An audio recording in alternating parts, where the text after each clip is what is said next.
Christmas stocking. This is an easy pattern from fabricworm.com, and the pattern was created by Lunden Designs.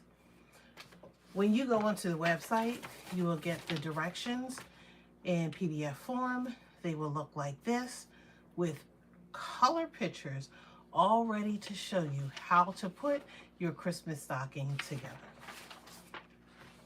It also comes with a template that you will have to piece together. You can see where the tape is for me. You could use glue, whatever you prefer. There are 1, 2, 3, 4 pieces that you are cutting out and gluing together. The only difference with this is that we will have to put a 1/2 inch seam allowance all the way around this.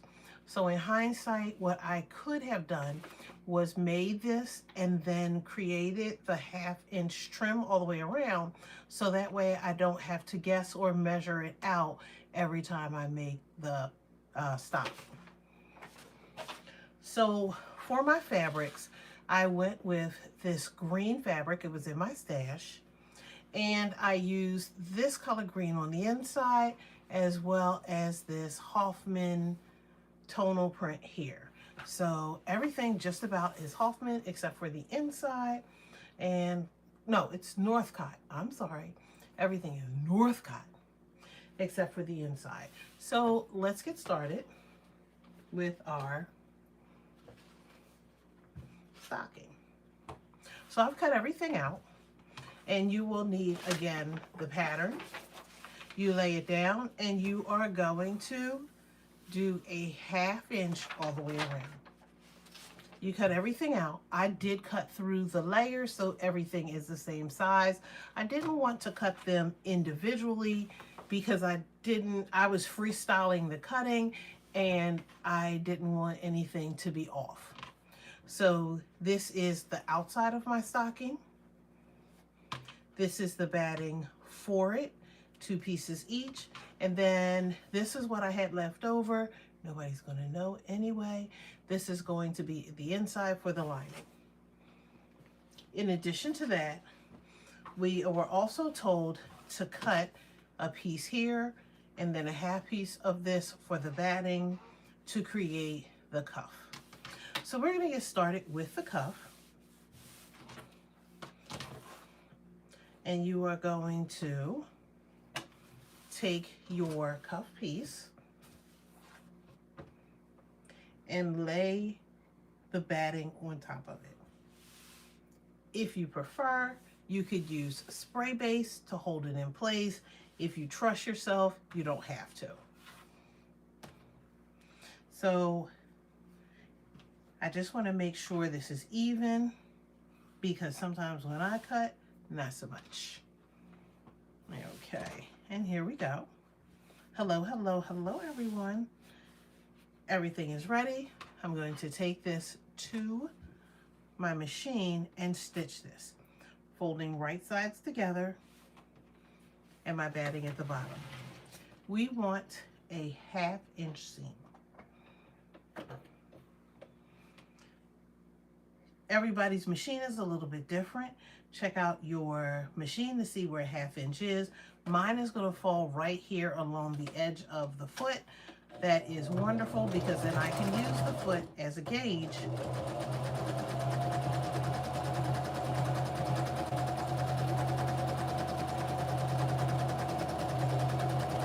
for that 1/2 inch. Just do a back stitch just a little bit. Everything is sewn together for the cuff. The directions say, and this is a quick sew.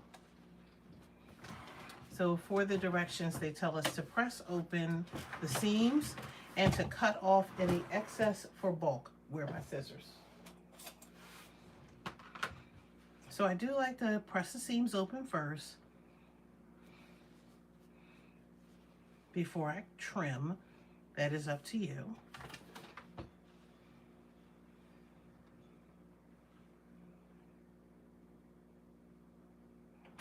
Okay. And then we'll just go back, and we'll just be careful not to cut our stitches, but just to cut some of that excess batting out so we don't have a lot of bulk. And that's important, especially when we add this to the stocking. We don't want a lot of extra bulk in that seam. Okay. So this should look like this right now. And what we're going to do is fold our cuff down so that the two raw edges meet.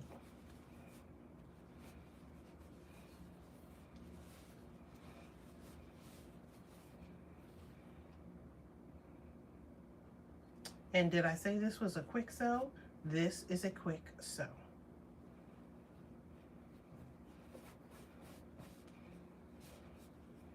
Trying to keep everything from twisting as best as I can.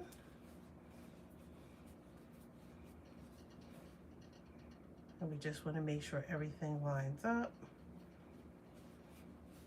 It doesn't have to be perfection, but I do want to make sure that it lines right up at the top of this rim on the fold. Okay, everything is together. There's a little bit of a fold in there for when I pressed it. So let me just give it just a little bit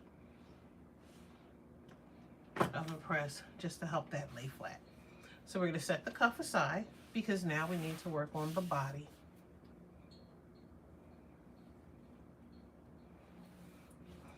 For our body, we have two pieces.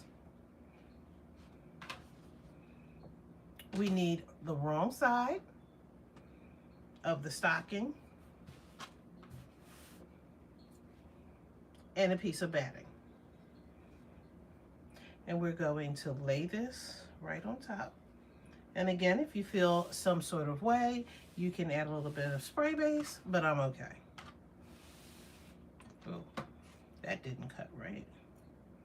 So we'll get rid of that little piece because it doesn't even matter.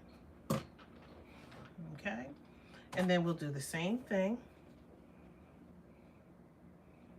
And at least you were consistent with the way you cut. Because we did the same thing for here, which is not a problem. And then we'll lay this piece on top.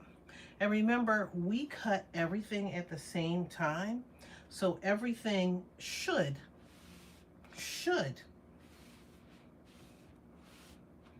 line up perfectly. It's a rare occasion that I use pins, but I do like to hold everything in place.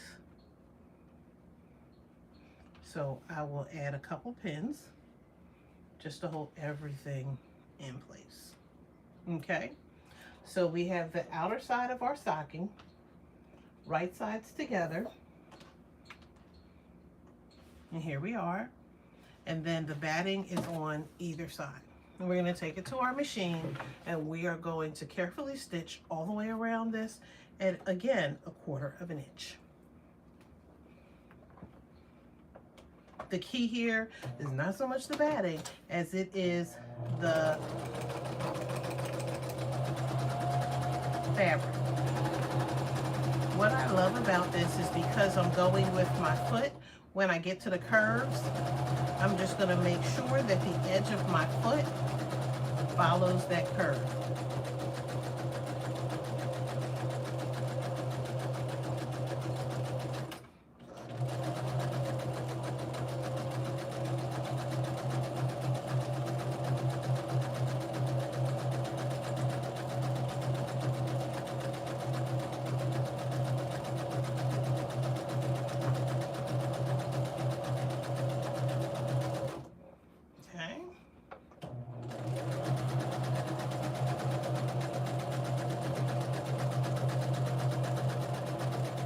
Now remember, those pins are there. I'm carefully going around those curves. But one of the reasons I don't like pins is because I have a tendency to stick myself.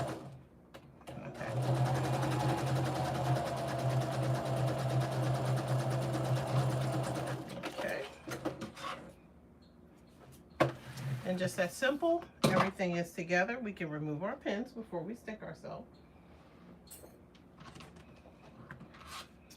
Everywhere where there's a curve, I just want to clip, and that'll help to ease that curve. I do not want to clip through the seam. That would not be good, because then your stocking will come apart in that area. So we're just clipping around, especially around those curves. And this will help to give us those nice rounded edges. You can use snips. You can use a good pair of scissors to give you that snip. But again, this is where we take our time and make sure that we are not snipping into our seams. But it's especially around those curves that you want to hit. Okay. And just following the directions, we're going to go in and we're going to turn our stocking inside out.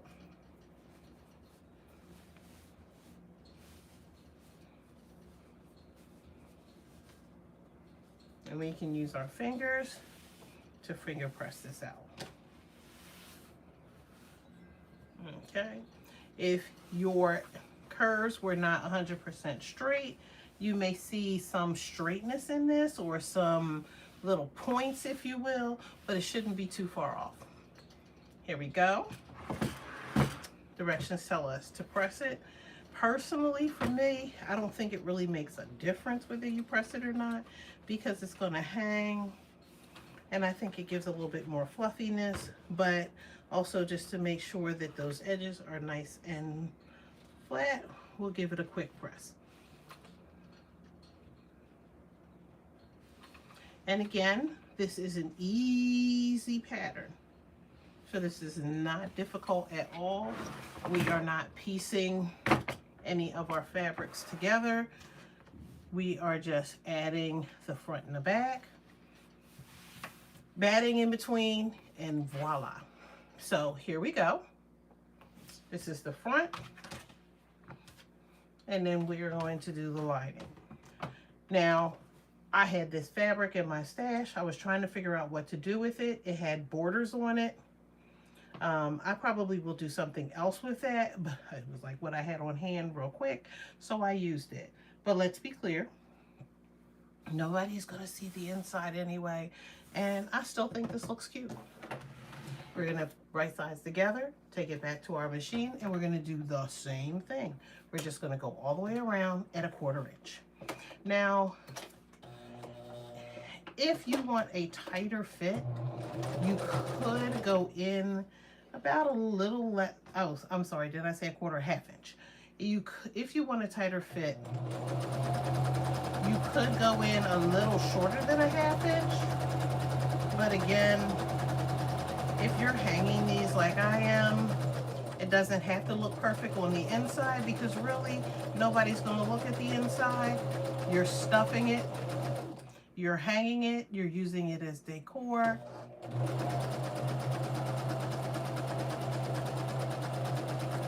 You're not as worried about the inside as you are about the outside. But again, this is a quick project.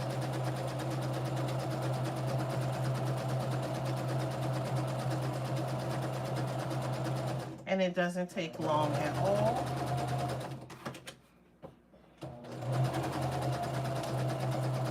To get this together.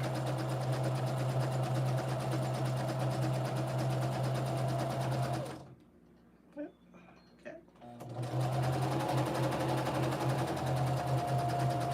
Come to the end, I do a little back stitch, and look, I won at bobbin chicken.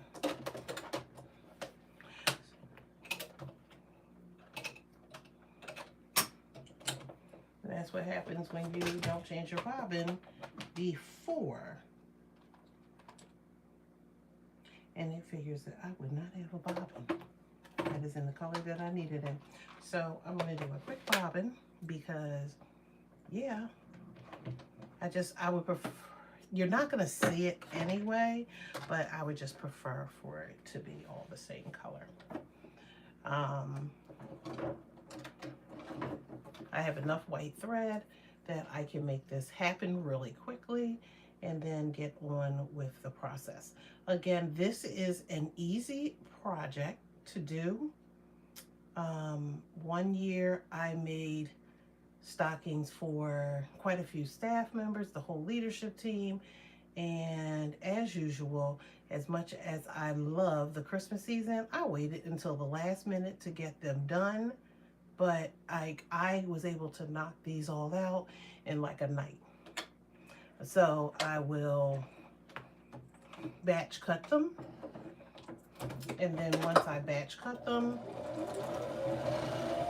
then it's just a matter of sewing them together from there. If you are a quilter, you have a bunch of batting that is laying around from quilts, and you are able to take that batting and just use it for your stockings. So I don't buy batting for stockings. I just use my leftover batting to create it. I don't need a full bobbin for this. I will wind the rest of the bobbins later. So traditionally, when I'm paying attention to my bobbin count, I will make like 5 or 6 bobbins, all in the same color. Usually I have them in gray, black, off-white, and white, because those are the main colors that I use whenever I'm crafting, and then there are other colors when necessary for like top stitching and things like that. Okay. So we had already finished this. Now, this isn't as important, but just to snip the curves for this one, this is going to stay the way it is. So the curves and everything are already in place, so I don't need to necessarily turn inside out and worry about a lot of bulk, but I just like to snip it just to give it a better fit.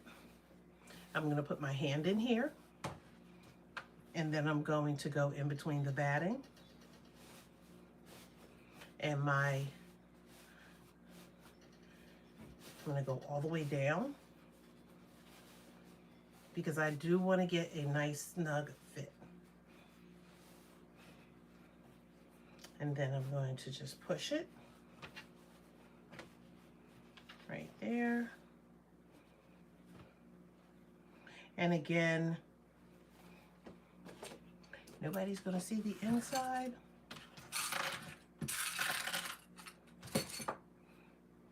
So now I want to line this up. So I'm going to find the seams for the inside of the lining and the seams for the inside of the outside of the actual stocking. And I'm just going to clip it even. Everything was cut the same size. I can shove this down a little bit more, push it down a little bit more, I'll say, just to make everything line up. But I start with the seams because everything else will ease into place if the seams are lined up. So I open them up because that's the way I prefer. You don't have to, but you do want to make sure that they're lined up. And clip. Okay. I'm just giving that a nice tug with my hands just to kind of even that out. And then I'm going to clip in the centers. Okay. If I need to adjust the inside, I can, but for the most part, everything should be straight on that inside. Because remember, our wrong sides are together now. I have one more piece that I need to do, but we'll add this here. We're going to find our seam, and I want the seam to go to the back of the stocking. Make sure everything is lined up nice and neat here. And we're going to place this on the inside because when we flip it, you won't see those raw edges. Now we have all these layers. So I have the 2 layers for the outside of the stocking, the 2 layers of batting, the 2 layers of the lining. That's all going into the seam. The 2 layers for, well actually it's 4 for the cuff and that batting as well, all meeting up together. So again, I just like to, and that's why it's important to reinforce those seams on the side.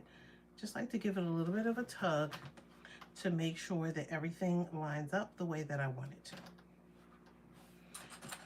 The good thing about this is that if this has to pleat a little bit on you when you sew everything together, nobody's going to see this. But they are going to see the cuff, so you do want to make sure that your cuff is nice and straight. Okay. So our lining is here, our outside of the stocking is here, and our cuff is here. We're going to set this aside for a minute.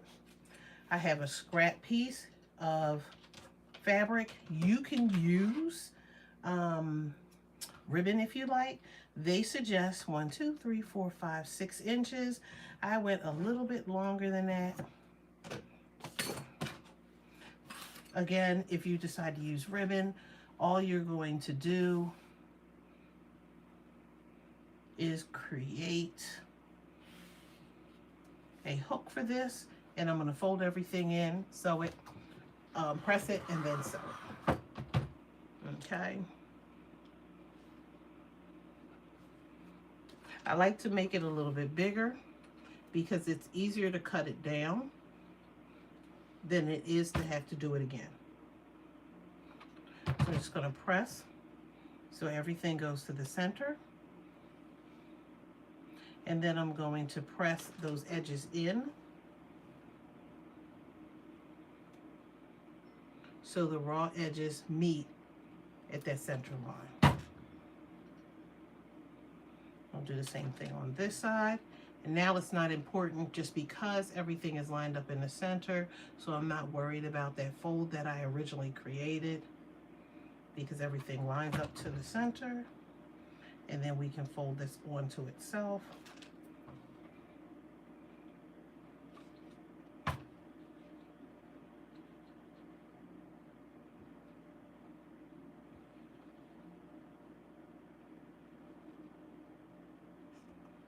Okay, great job. Okay, did I move the camera just a little bit? Oops. Okay. We're going to take this back to the machine. I want to sew up the side that is open first. It's the most important side. I try to get as close to the edge as I can, maybe about 1/8 of an inch away from the edge. Number one, I want to make sure that this, like the seams aren't going to pop out. And number two, it just makes it look a lot cleaner.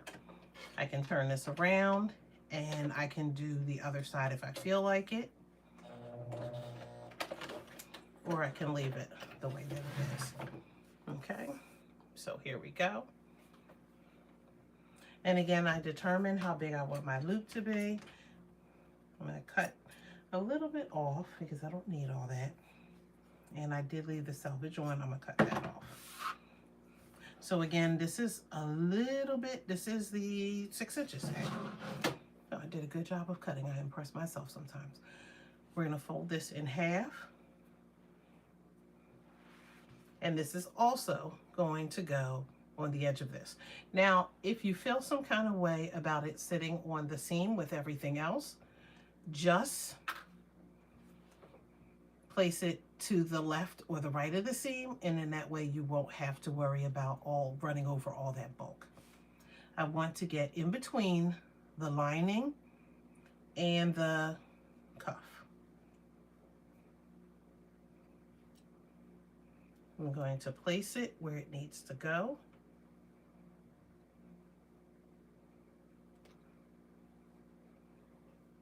I like to leave a little sticking up so that I know I'm going to catch it when I stitch around.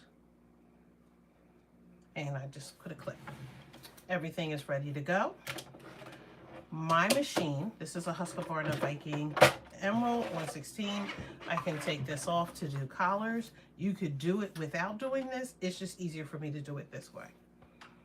And what I'm going to do is just stitch all the way around this opening. Again, this is going to be a 1/2 inch, but I'm going to add another part to this when I finish. If you have pins, just remember that you don't want to stitch over your pins if you can help it. And again, I want to make sure that the cuff stays straight, but I'm not worried about whether the stocking gets a little, especially with all the layers, if the stocking itself gets a little folded in the process on this green side, because it's not going to matter. You're not going to see it anywhere. You're going to see the cuff. So we're going to go all the way around.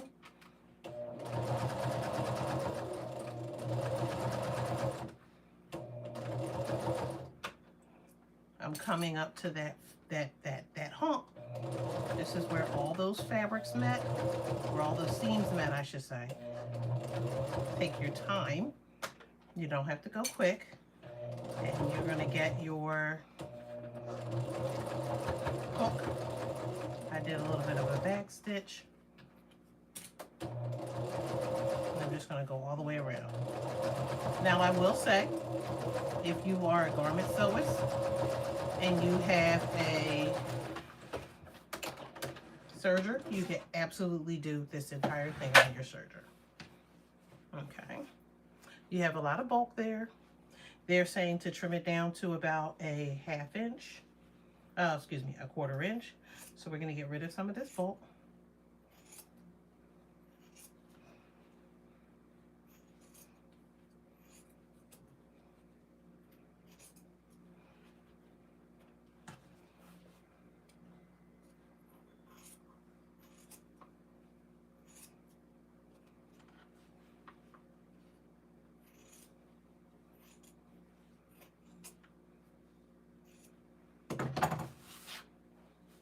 Okay. So that bulk has been reduced. If you still feel some kind of way, sometimes I do, about all this raw edge out, you can take this back to your machine, either to your serger or to your machine. If you take it to your machine, you're just going to do, am I on 2 already? Ooh, I'm already on 2. You're just going to do a zigzag stitch. And that's just going to help to close up the seams, and it's going to help with the fraying.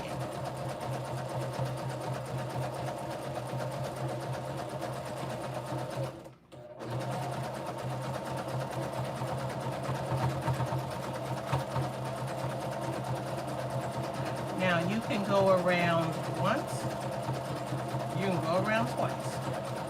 It's totally up to you. You can make it a little thicker, a little thinner, like a satin stitch. But you just want to make sure you get all the way around there.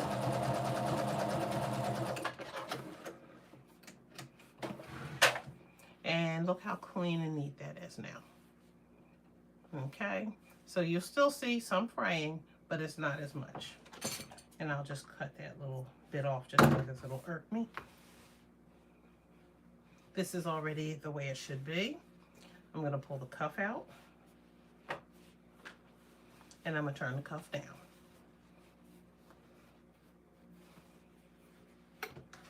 I prefer a cuff, but you absolutely don't have to have cuffs if you don't want them.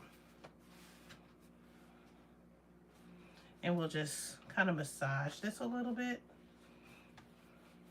to get it to look the way that we want it to look. If you prefer, you can leave some of the cuff inside. That way you don't see the lining if it's up against the edge of it, especially if it's a different color.